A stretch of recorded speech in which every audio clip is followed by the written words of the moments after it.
that authentic, true street football experience. And there's no need to go overtly arcade in street football, because when you see some of the cool stuff that people can do, it already seems arcadey enough. Like, I don't need to jump over someone's shoulders, but when I can already do some pretty cool stuff with the ball as it is. Now, in the past FIFA Street games, you guys had focused more on countries, national team squads. Now you guys, it looks like, clubs are more of the aspect. How did that change, now including, like, essentially every club from, the Premiership, the Serie A, La Liga. How did that work in terms of you guys developing and getting the players in the game?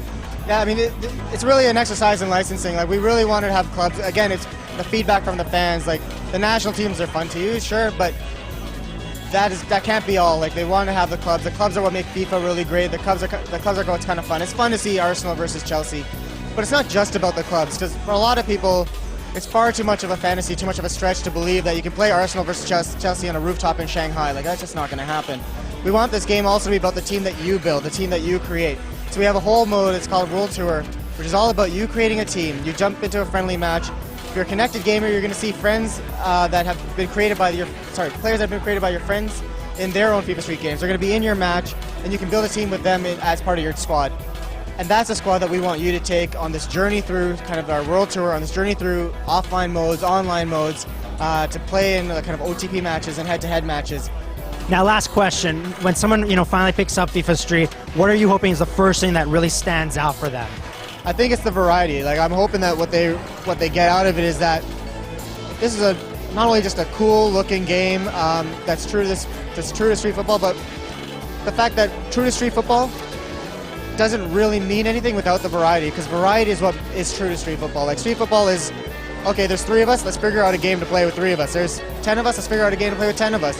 It's coming up with the rules based on who you've got available, and so we want to offer those kinds of things within the game itself. Well, like I say, with the panel rules, the last man standing, like coming up with different rules, the number of people, coming up with that, and having the environments change the way you play. So the physics of a fence are going to be different than the physics of a wall. The physics of turf is different than concrete versus hardwood flooring. So these are kind of subtle things, but things that you're going to learn as you kind of play the game, and it will have an impact on the sort of how you're playing the game too. Creating that realism, but still something that's going to be kind of under the hood, and you're going to find it as you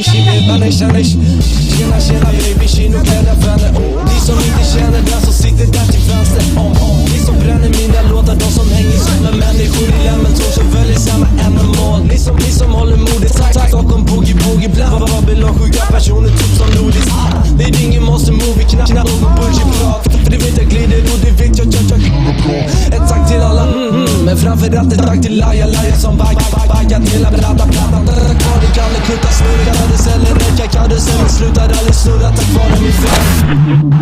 Tack vare min vän.